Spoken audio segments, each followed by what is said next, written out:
Hello Ride On people, get your motor running, let's ride. So today's ride was to Toxaway Falls, which is a cafe and grill in North Carolina. Quite an eclectic little place with a view of Toxaway Falls itself. Now, on today's ride, we had Wayne on his Honda and Jerry on his GSA, and of course myself on my own GSA, 2019 HP model. And Wayne is on his Honda, just had new tyres fitted to that, the Pilots, which he really likes, and of course Jerry on his GSA. Outside was a beautiful Porsche 356, and this lovely sort of period cream colour, really delightful example with beautiful red interior on this particular model. And it's always been one of my favourite cars in terms of its design and shape.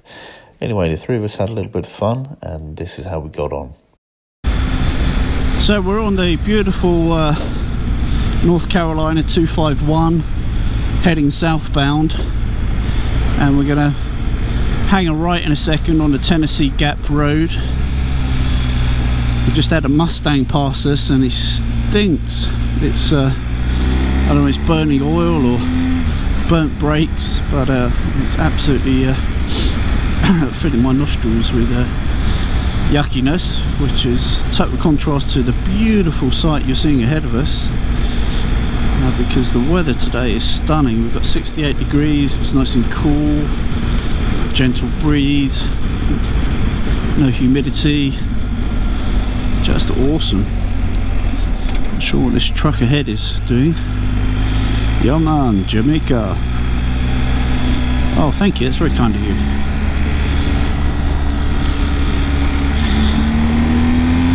We love people like that.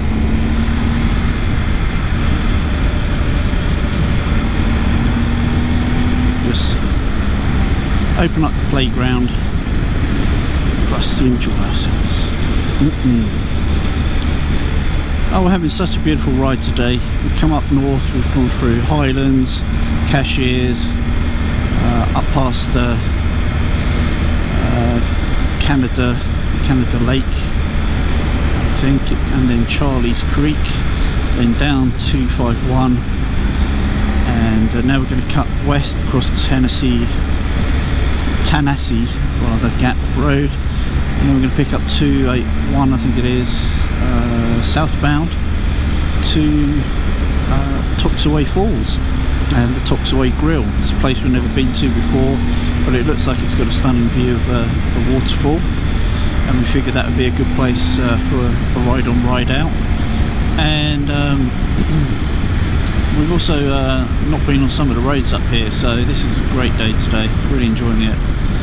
I've got my Baraka body armour airflow jacket on, and there's a video on that if you want to look for that. It's called the I think it's called the RPS, Rucker RPS. It's a ride on video for that if you want to see what I'm talking about. But essentially it's like a fairly skin tight thin jacket with lots of level 2 orange armour in it from D30, and it's really nice because it flows the air even better than an airflow jacket, but you've still got a lot of protection there should you have a mishap, and because it's tight fitting, the armour you hope is not going to move around. So that's been a winner. It's a winner chicken dinner. Got my Harley airflow gloves on today. Not the most protective, I must admit, but when it gets to 90 degrees like it will after lunch probably, they are really nice in these hot climates. So what's big news? Big news is Paul this week. So what's been, for those who've been keeping up to speed with the Richard.Dunn channel and the Ride On Rideouts, will know that Paul had an accident and fell off his GSA, totaled it. It was written off, and he got a very good payout from the insurance. We were all quite amazed actually how much they paid out. So we were delighted for him, and he was talking about potentially buying another Ducati, and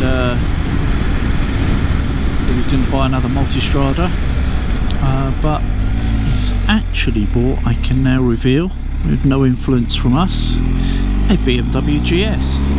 However, this time he's not gone for the GS Adventure like Jerry and I and Ed. This time he's gone for the standard GS, but also a HP model. Now, if you don't know, the standard GS with HP has a smaller, sportier windshield, which is obviously nicer in the summer, not so nice in the winter, and it also has the GSA suspension standard. They call it sports suspension, but essentially it's the same as the GS, so GSA.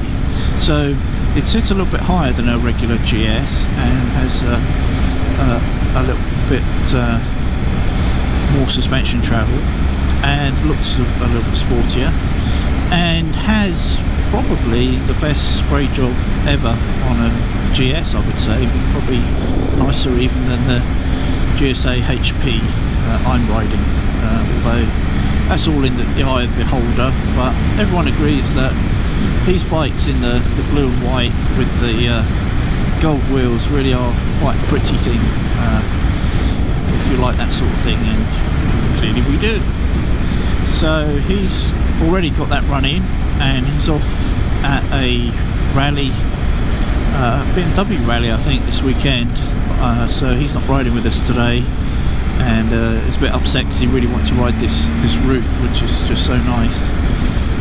But I'm sure he's having a great time with his other pals, riding his new 2019 BMW R1250 GS HP. So congratulations, Paul, we're all delighted for you, and we'll see you soon on the next ride out. Perhaps we'll even shoot a video of you with your new bike, now it's running already, telling us your initial thoughts and feelings on that particular bike.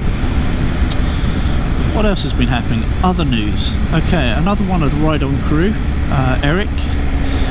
Eric can't be with us today because he's in Colorado talking to hopefully the CEO of Rivian. He has a Rivian EV truck on order. Lucky boy.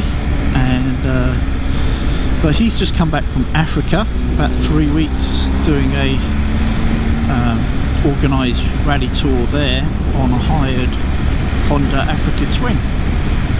He's had such a good time in Africa riding the Honda that he's come home and ordered himself an Africa Twin, and the Africa Twin arrived this week. And it's not just any Africa Twin, he's got the 30th anniversary and also the DCT box.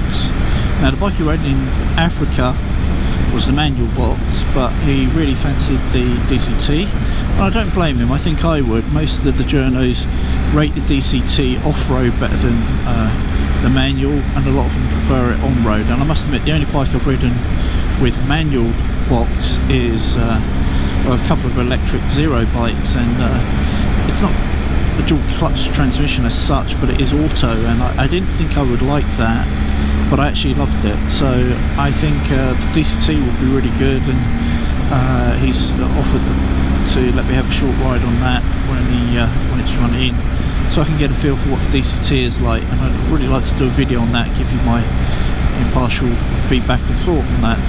I've always admired Honda. I've always recognised or said that, in my humble opinion, I think they're the best production engineers in the world and produce the most reliable bikes. Not that BMWs aren't beautifully built and reliable in my eyes, but I really like Honda as well. I think I've owned 8 BMWs and 6 Hondas for reference. Might be 7 Hondas, I'm not sure. You kind of lose count after a while, don't you?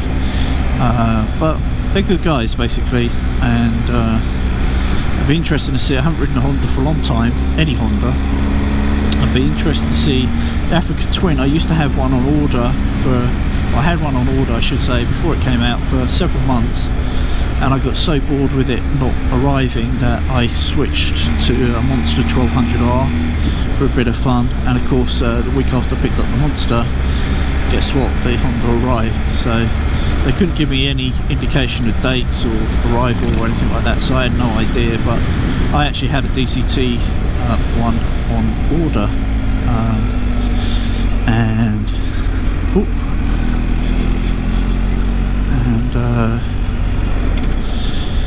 just got to concentrate on the road a bit there, a bit of gravel, a bit of front end slide, nothing dramatic, but just need to focus just till we get through this section.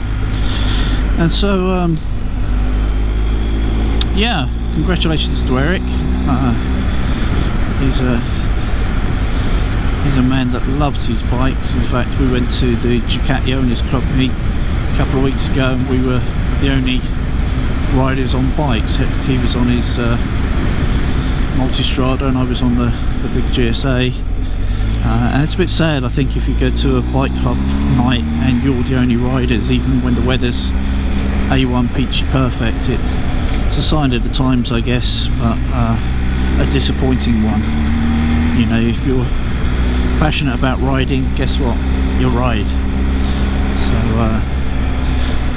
if you're not passionate about riding, you're just passionate about bikes, we'll go to bike shows, watch bike racing on TV. Don't actually own a bike, because you're not really that passionate, are you, if you'd sooner pick up your car keys all the time. Anyway, rant over. Sorry about that, children. You know, so yeah, congratulations to Paul with his new GS, congratulations to Eric with his new Honda Africa Twin DCT, and I must say that's also a beautiful spray job. I think the HP models from BMW have kind of stolen that spray job a bit. It's a bit HRC, Honda Racing Corporation, and if you're old enough to remember the original 750 Africa Twin back in the day when HRC had a hand in it, it was just beautifully built, and it had, you know, the red, white and blue and the gold wheels, and you know, it was just stunning, absolutely stunning. For the, you know, back in the day, not so much now, but the general gist remains the same, right? If it's a great spray job, it's a great spray job, and that, I think, was the inspiration for the HP BMWs. But more importantly, going back to the originator, the 30th anniversary Honda Africa Twin DCT, which Eric's got, is in the red, white and blue with the gold wheels, and it just looks it looks great. And it's a nice bike. That it's not for everyone, because it's kind of bigger and heavier than the 800s, and it's slower and less powerful than the 1200s. But maybe for some people it's just you know, that's just right. Maybe that's the sweet spot. Maybe that's the Three Bears bike. Goldilocks would approve. Anyway, I shall let you know my thoughts once I've had a quick ride on it. I'm very much looking forward to seeing it in the flesh and having a quick ride on it. I know it's not a model that's just been released, but still very few people have ridden it or ridden the DCT version, and I'd like to give feedback on that.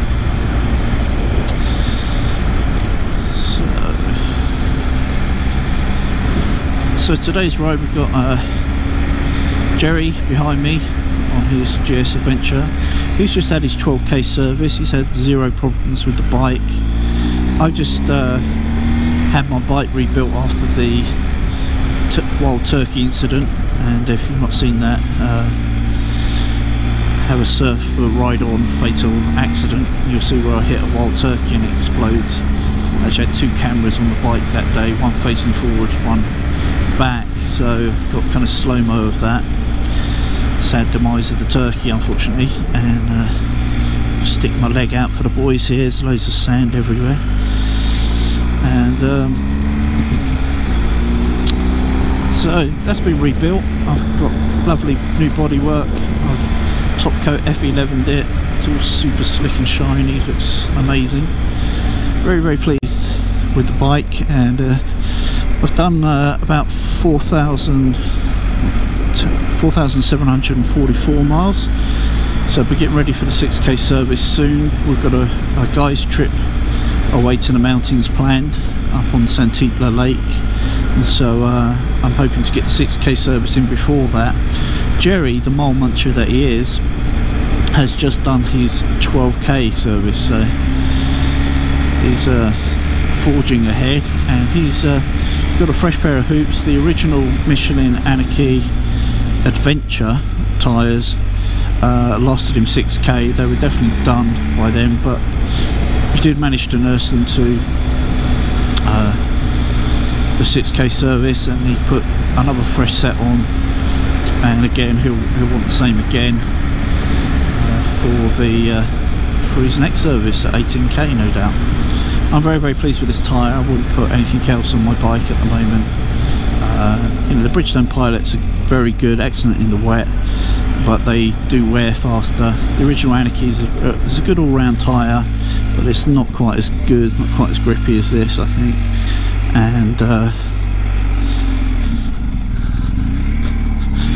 And so I will be trying to get another pair next week or two in readiness for my service, and then we'll be back. Services resumed.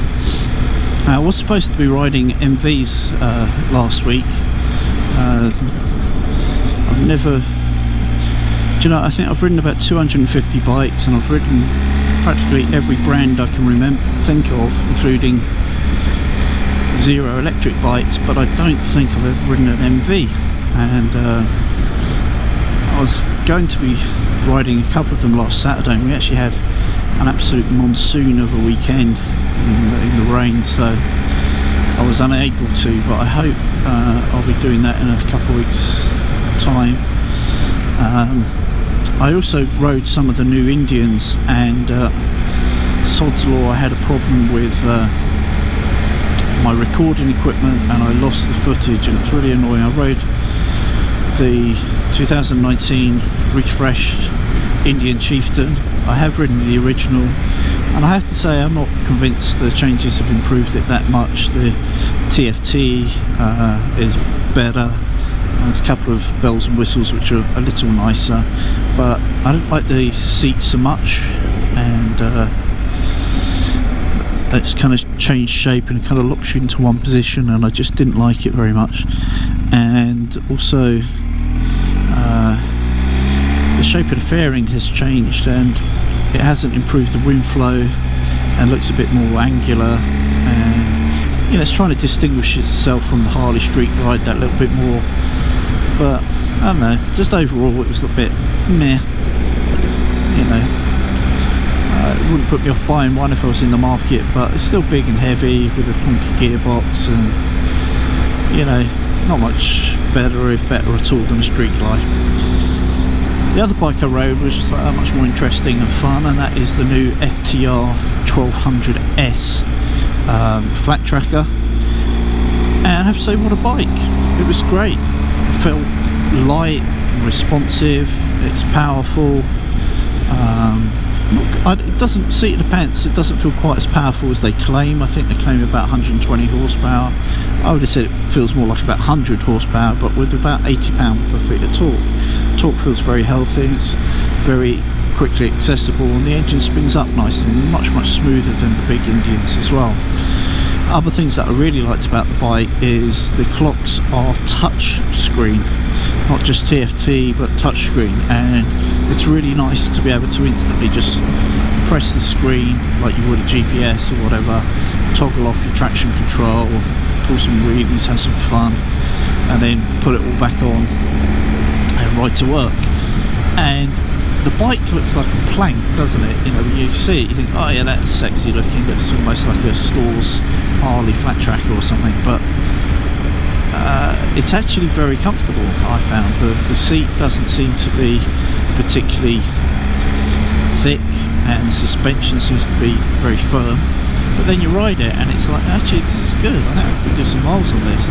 You haven't got the tank range, of course. I would think you'd be hunting for a gas station after probably as little as 100 miles, but it's a riot. It's got some good kit on it, you know, the brakes are They're big, they're strong, it's fairly sensibly tired, not so much height wise, but you know, width wise, and tyres, at least in the dry, felt pretty grippy, and it's a really good looking bike. Now the only issue I have really is the S, I think, is about 17 grand in the red, white and black paint scheme, and you've got to have that because that just looks the business. But I don't know, it kind of felt more like a $14,000-15,000 bike to me. You know, we can get like a, you know, KTM 790, say, Duke for 10.5 grand. It feels like a little bit paying for the brand there. Although it was good, I have to say it was good. I really didn't have any criticisms. The only things I didn't like were the stupid $10 mirrors, which you'd scrap before leaving the showroom. Put some Rizomas on, or some Indian Zone quality bar ends, and a lot of gravel here. And what else? Tail tidy, of course, you know, the scourge of all modern sporty looking bikes. But you know, they're easy fixes, right? Everything after that's just gravy. And of course, being Indian, they've got, you know, period grips in grey. They've got an Kropovich exhaust system, kind of high and low boy for that, full system as well, I think. And doesn't really need it. Sounds nice as standard. But I just changed the mirrors and a tail tidy, and then kick the thing, put some gas in it, ride the wheels off it. It's a lot of fun. I couldn't own it as an only bike unless I was a young man still and super fit and like that brutal approach of hammering the bike for 10 or 20 miles down the road and then putting it back in the garage again. You know, I'm doing 350 miles today. That's no good in a bike like that.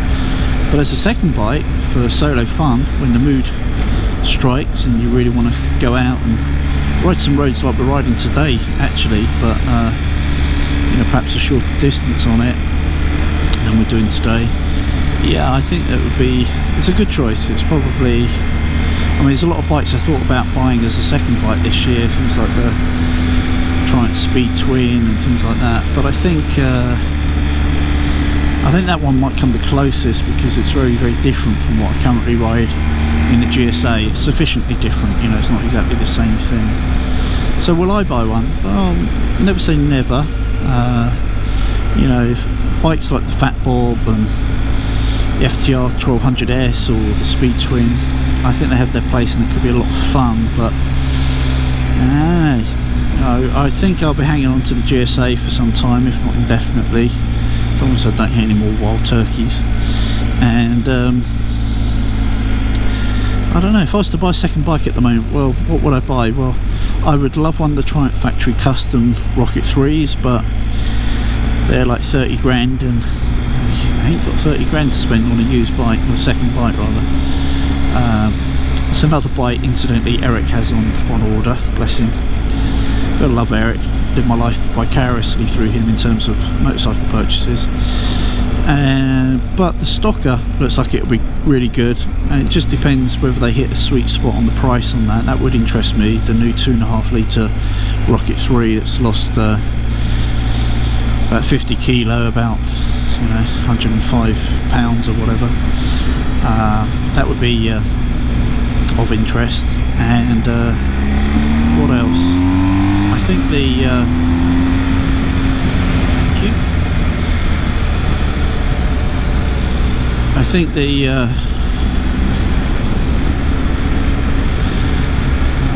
what else? The bike I would absolutely love. Again, not to do 350 miles on, but for just cruising around on bright sunny days, has to be that new BMW R1800. If you've not seen that, Google 2020 BMW R1800. They've been showing off the concept for the last couple of years at concours, shows, etc. And now they're showing what looks like the full production bike. I'm sure a couple of things are going to change, like the reversed levers, bar levers, and things like that probably won't make it to production, but I think the whole essence of the bike will, and it just looks incredible, just incredible. And on face value I'd much sooner have one of those than say a Harley or Indian, and it's a lot more unique, and being BMW you know it's going to work, you know it's going to remain reliable, minimal maintenance, shaft drive, 6k service intervals, and it's going to have a ton of torque, that thing, 1800cc. I'll be very, very surprised if it's not putting out well over 100 pound-per-feet torque, and it's probably going to make, I would say, about 110 horsepower. So I would say probably 110 horses, 110 torques. That would be about right, I think. And it's just going to be a beautiful, beautiful machine, I think. Not for scratching on, not for touring two up, but just for solo cruising at the speed limit on a lovely summer's day. A bit like this guy in front of me in the MX-5. If you've ever driven an MX-5, my wife has one, and I tell you, it's just the most fun thing to drive at the speed limit. You feel like you're going 1,000 miles an hour sometimes in it. You look down and you know you're doing 45 in the 45. It's just the way that thing makes you feel at real world speeds, and that's awesome in itself, really. And I think that R18 will probably do that. Just depends how much they want to sting people for those. Thank you. We love MX-5 owners, drivers. I have to say that because of my wife, of course. And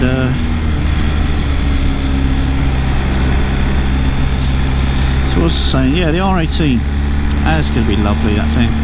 I just don't know how much money they're going to want for it. I would suspect they're probably going to want about 22 grand for it, I'd say, as a wet finger in the air, and probably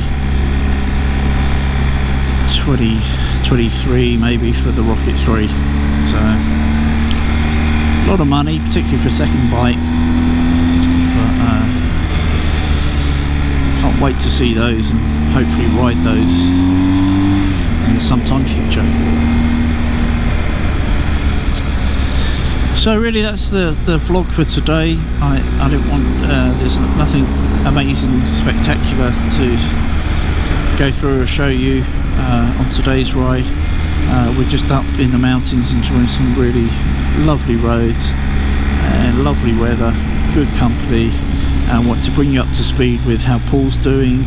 He's injury free, feeling great now, got his brand new GS HP, looks awesome. Eric's just had the time of his life in Africa. He's got his 30th anniversary Africa Twin DCT. Again, awesome, awesome stuff for them. And we're on these awesome 360-degree looping roads. It don't get better, baby. Till next time, children, remember, rock and roll, ride your bike. Yeah.